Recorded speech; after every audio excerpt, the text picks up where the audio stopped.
All right, wonderful people, lovers of freedom. Good morning, good afternoon, good evening to each and every one of you. Welcome back to Let's Talk TV, your one and only YouTube platform, where they give us back-to-back updates on how things they be, or how things they share for Biafraland and beyond. If you're joining us for the first time, remember to subscribe and turn on your notifications too. Also, remember to like and share this broadcast too. All right, my wonderful people, the latest one with the buzz brains at the moment. Be say yes, I see the hot well now, so we go they give them straight to Una back to back. I say it don't bust for Maryland, Lagos. I say yes, Lagos government has also done it again. Igbo's lands and properties and business worth billions in Maryland has been demolished and taken to the ground. My people, if you think about these things, you would start wishing or start thinking and start pitying the Igbos that keep falling prey to all these things. We talk about it, we keep saying it. When you go to this, especially these parts like Lagos, they never wish you well. Every single thing you do there is at the risk of being destroyed. But then Igbos do not hear. The only thing they want to hear is they want to do is to go to a place where they would instantly boom. You would instantly get there, and then maybe business starts going well, and then it gets destroyed. All for what? It's not better to go to a place where you can instantly also have business, and then you have protection too, and you'll be sure that nobody's destroying your land, destroying your property. That is the issue with Igbos at this particular point. Goods and properties worth billions of naira have been destroyed once again in Maryland, Lagos. Igbo people's own, no, not be seen at any other set of people. Igbo people's own, and I believe you me, it's a target solely on Igbos, and it should only be on Igbos because of the fact that Igbos are doing much better and are progressing more. My people, Igbos know the business well and will be able to actually sell wherever they find themselves. And that is one thing that these people are not happy about. They are looking at the Igbos and they see competition. And the main thing is that the kind of competition, they are afraid they already lost. It's not they are afraid, they know they've already lost it. That is why they would always look for ways to do a whole lot of things. The shops also get them scared to the extent that they would think, or they would feel that the more Igbo businesses keep expanding and keep progressing, will make them harder to destroy. And that's the truth of the matter. And that's why after some time, maybe after some months, in 1 month or in two, should I say in up to 4 months or 5 months, they'll destroy. In the next 5 months again, they'll find a place and destroy, because they're looking for ways to demolish Igbo businesses. They're looking for ways to bring us down. They're looking for ways to not to reduce the empowered people in Igbo land that will be able to sponsor anything that is happening. My people, this is their aim. Nothing else, nothing more, nothing less. They are not in support of us. They are not in support of anything that you are doing, or that anything that any of us want to even put our heads into. They are not there, and they will never be there. Nothing we do would actually satisfy this set of people, because they are not interested in us. They are not happy with us. They are not happy with our progress. The only thing they would want to keep exploiting is our minerals and our resources, which they've already been extracting, and that is one of the core reasons why they do not even want to let us go. Because I do not understand why you have a set of people within you, you do not love them, you do not like them, you do not even want to stay with them, but you keep dragging to be in one particular country with them just for nothing. Of course, you cannot say that they are holding them down, they are holding us down just for nothing. The main core reason is because, of course, is because of the fact that things would surely get out of hand when the time reaches, and then there is full-time division in the land. They know how far that we Igbos will be able to go. They know how distinct, how rugged we are, and how successful we can be. And that's the truth of the matter. I believe nobody is on the level of understanding every single thing that is going on at the moment. And that is why the movement is one of the most important things that is going on at the moment. And we can't, I would repeat, we cannot be stopped. The ideology we have, the pace we've decided to pick on this particular matter, on everything that concerns the Biafra movement or the Biafra referendum, is something that we look forward to day and night. And the fact that people are looking for ways to bring us down shows us that we are in the right track, and we are not going to stop. That is just one thing. the PM has assured us, and every other single thing we've been seeing, every single sign we have seen is towards the fact that you see this particular part, that is the path to take, and then that we are going to keep doing. I don't know. I wonder if you are with us, but I believe that anybody who is with us at this very point in time should be hitting the like and share button in order to make this very, gospel to go viral. Now, let me take this again because it's very, very, important. Now, the result of the Biafra self-referendum shall be considered binding under international law as a definite statement of the intentions and aspirations of the Biafran people. Now, that this very self-referendum, this Biafran self-referendum shall be considered binding under international law, shall be binding under international law as a definite statement,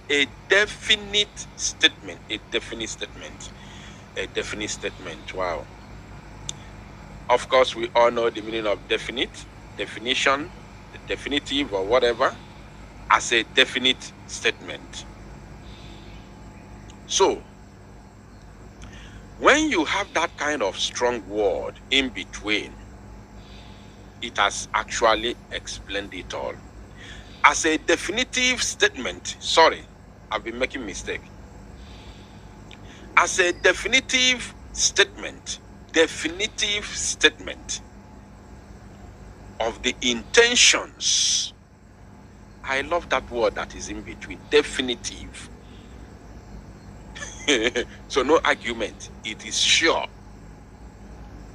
So, of the intentions and aspirations of the Biafran people. Intentions, what is our intention and our aspirations? Our intentions and aspirations is just to be free as a free people. Very simple. We all have one collective aspiration and intention, which is freedom. Only one. Over 70 to 80 million Biafran people worldwide have one intention and aspiration, as you can see during this ongoing self-referendum, whereby over 40 million Biafrans have voted already, and it's still counting. And this is just the second phase of the referendum. We have not gotten to the third phase, and the third phase and the first phase are always very, very critical. I'm going to explain it. The first phase is when a particular thing is being announced. When something is announced, it is new. I want you to follow. Just give me your attention, please. Very, very important. When something is announced, then it is new.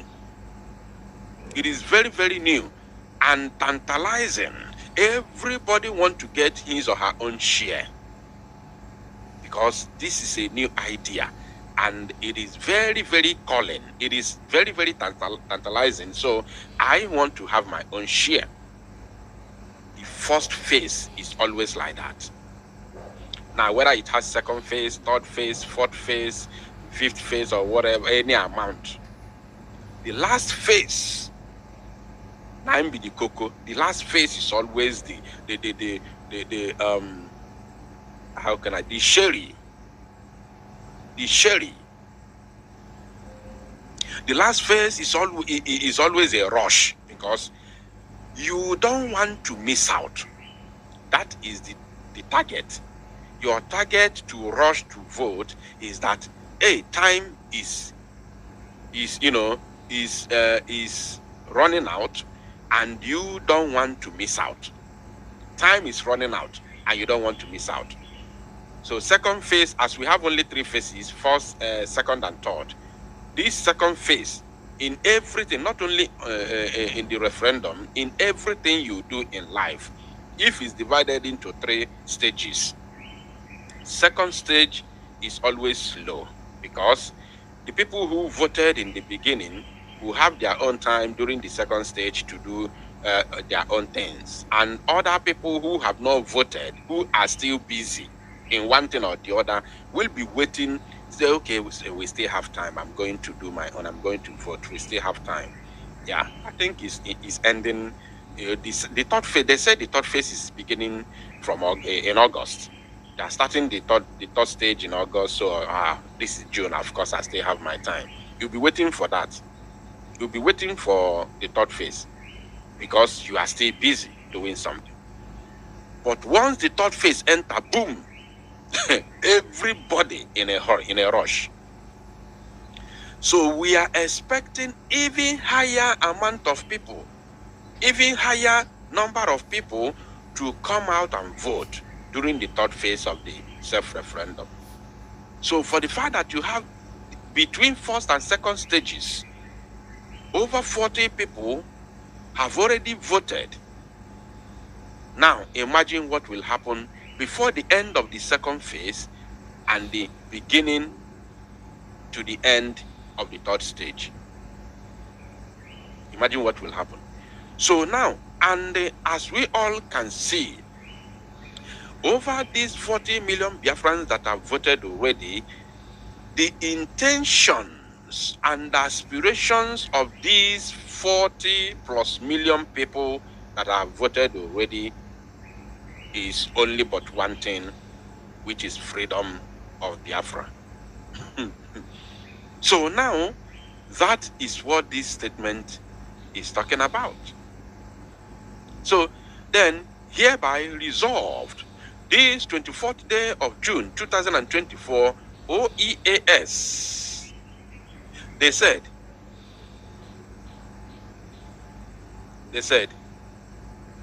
there will be an emergency state of the Union press briefing with the GIE international lawyer, Dr. Levy, and the Biafra Prime Minister, of course, Mazi Ekpa Njoku Otrizum Mangu 1.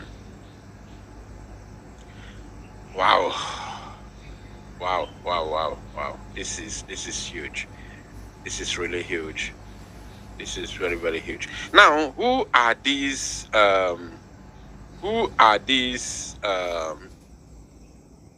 let us see who are these. Who are these OEAS? Who are these OEAS? Let us see who are these OEAS. Organization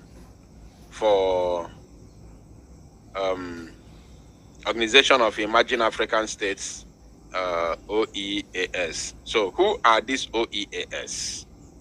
Let us see who they are. First of all, this is their logo. The Organization of Emerging African States, OEAS. Okay. All right, let's continue. Let us keep searching. Who are these OEAS? I think we have to go to their website and check who they really are. Let's go to their website and check who they are. OEAS. If you have any idea of the OEAS, please let us know in the comment section, or of course let me drop the number. Let me drop the number on your screen so that those of you who would want to call in and make your contribution will be able to call and make your contribution. Very, very important. If you want to say anything as I'm making my research, you have every opportunity to call. The number is right there on your screen for you to call directly on WhatsApp, so you can of course make your contribution and tell us more. Now, this is the website of the Organization of Emerging African States. Organization of Emerging African States, they said about us. I'm not going to read a lot. I just want us to see what they are up to, what they can do, and what is this organization all about. You can see this is about us. The OEAS is a NGO dedicated to freedom in Africa. NGO dedicated to freedom in Africa. Our principles are encompassed in the Washington Declaration of 2010. Our principles are encompassed in the Washington Declaration of 2010. This amazing document provides a roadmap for a free and prosperous Africa united in freedom. The OEAS is a registered non-profit corporation based in Washington, D.C., with a General Assembly of States planned for Juba, South Sudan. Then there's a prospective member states and organizations seeking consultative status may contact us at our contact email address. Now, this is about OEAS, the Organization of Emerging African States. Now, what these organizations, of course, they are domiciled in Washington, D.C. So, what they do is to help and push the narrative, the desires, the aspirations of every people in Africa that want to be free from the colonial enslavement. That is what this organization is all about. As you can see here, they also made mention of Juba, South Sudan. So that is what they do. And of course, when they come out and recognize what you are doing, it is not going to end in, it's not going to end on top of their own table. They are not just there to recognize you. I still believe that there are still other things that they can offer. There are still other things they can do in terms of pushing your narrative to the world. As the Prime Minister of the BRGIE always say, and I quote, that our fight for freedom is multidimensional. Is multidimensional. As we fight on ground, we also fight diplomatically. Very, very important. Very, very important. Now, as if this is not enough, I have already made a record of these very, of this very news that I'm bringing right now to your screen.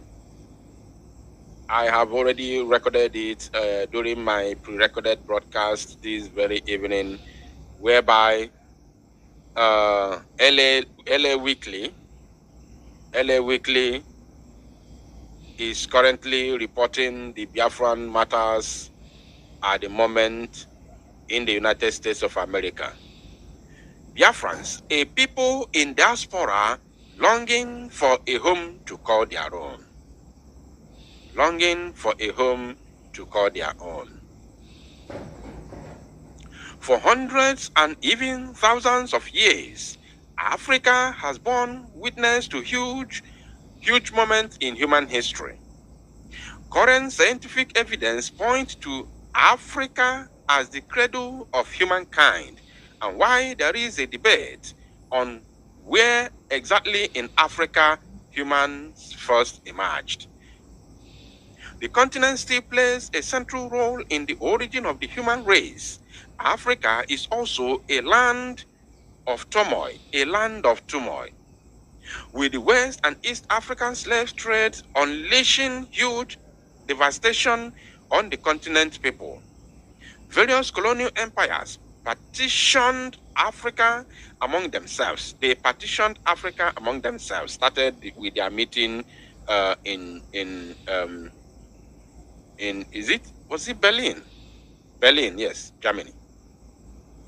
In 18 something, they partitioned Africa at our own absence, without our consent. They divided our lands. They invaded us with guns and bullets in order to join us together. That is the chaos you have today in Africa.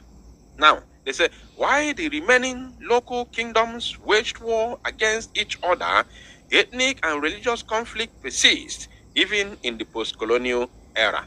Now, let me bring you to this place. Let me bring you to this place. Yes. Look at here. They said, more than 50 years since the end of the Nigerian Civil War, the continuing ethno-religious tensions and underdevelopment in the region of Biafra, have resulted in a Biafran diaspora with millions of Biafrans leaving Nigeria for a better life overseas. In the United States alone, only in America, there are 4 million Biafrans. 4 million Biafrans. Do you know that there are some countries today, there are some nations today that are not even up to 4 million people? Are you aware that there are some countries today that are not up to 4 million people? Even in Europe, there are some countries that are not up to 4 million people in Europe. But we are talking about Biafrans, only the ones in America. Not all the American continent, not all the North American continent. We are talking about those in the USA, United States of America alone. The ones in Canada are not counted. The ones in other North American countries are not counted. Now, when you go to South American continent, we are in millions over there. We are in millions. Now, if you bring Biafrans in Europe as a whole, including those in Britain, we are more than 15 million in Europe. Now, if you go to other African countries, all over African countries in Africa here, we have more than 20 to 30 million Biafrans outside. In Africa alone. I'm telling you. Because only Biafrans in South Africa, I don't know if there are more than this 4 million. I don't know. I'm serious. I'm serious about this. I don't know. I don't know how many there are. Now, let's continue. They say there are 4 million Biafrans in the USA alone, despite the country no longer existing for over 5 decades. The dream for an independent state still remains, with a Biafra Republic government in exile, BRGIE, declared in 2023, with Finland-based Simon Ekpa Njoko as its prime minister, along with 200 cabinet ministers and liaison offices in many different countries, especially those with significant Biafran populations. Back in Nigeria, Biafrans have been holding civil disobedience campaigns in protest. What are these civil disobedience campaigns we have been holding in Biafraland that the United States of America media outlet has recognized? That very civil disobedience, the number one of them all, if not the only one or the main one, is the sit at home that the enemies have been fighting so hard to stop. Are you paying attention? Somebody say Luxembourg is 600,000. Thank you. Let me bring it to the screen. That is what I'm saying. There are some countries, even in Europe, that are not up to 4 million. And somebody is telling me that Luxembourg is 6,000 people. And I learned, I read one thing. I don't know if it's a documentary or what. I don't know. They said that Luxembourg is is it the richest country in Europe? Or I don't know. There's something there. Is it the richest country or what? Something like that. Can you correct me? Those of you that live in Europe, I saw something sometime in the past that said that Luxembourg is. Oh, so another person say Malta is 400,000. You see, and now this Luxembourg that has 600,000. I heard that they are. I don't know if it's richest or what. There is something they control as the biggest in the world. Somebody say in the world. Thank you. The richest country in the world. Not even America, not China, not France, not Germany, not United Kingdom, not Russia, not France, not Dubai. But Luxembourg, small Luxembourg, I don't know if they are up to my village. I'm not sure if they are up to my village. But they are the richest country in the world. I don't know if it's by GDP. Probably by GDP or something like that. I don't know. And they are 600,000 in population. And they have no oil. They have no oil. They have no gas, nor gold. Now, in Biafraland, we have oil and we have gas. The gas in Izombe, many of you do not know the reason of the senseless buying of our people in Izombe over the years. The gas in Izombe, based on rating, is the largest gas deposit in entire West Africa. And since it is in West Africa, that means it is Africa as a whole. Because there is no any other country that has biggest gas in Africa than the zoo. If you join, if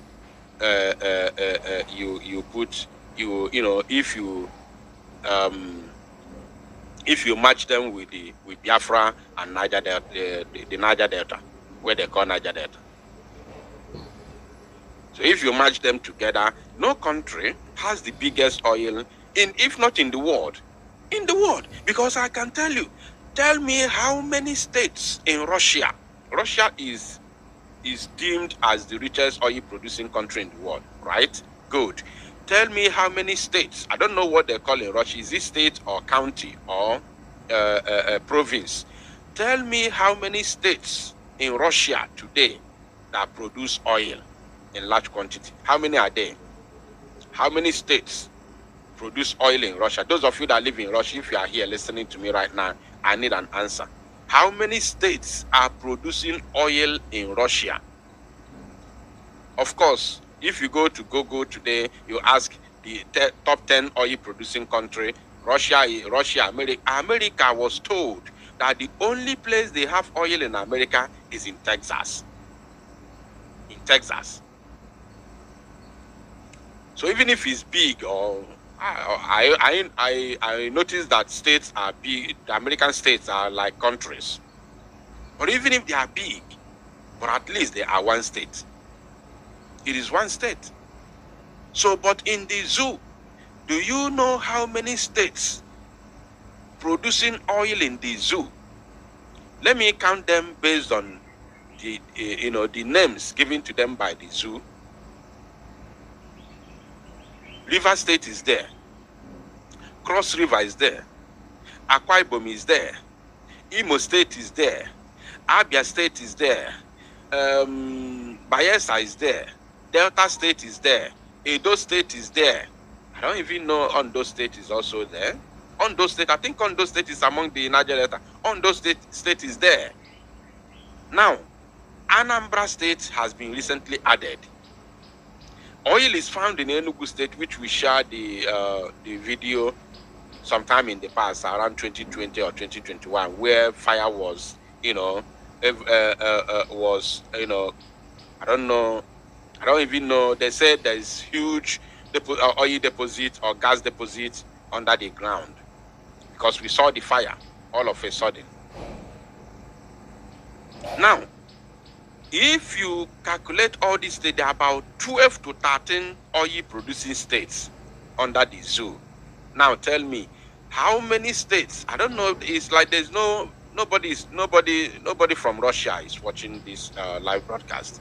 I'm looking at the comments. I'm waiting for people from Russia. I want to know how many states are oil producing states in Russia. How many states are oil producers in Russia? Let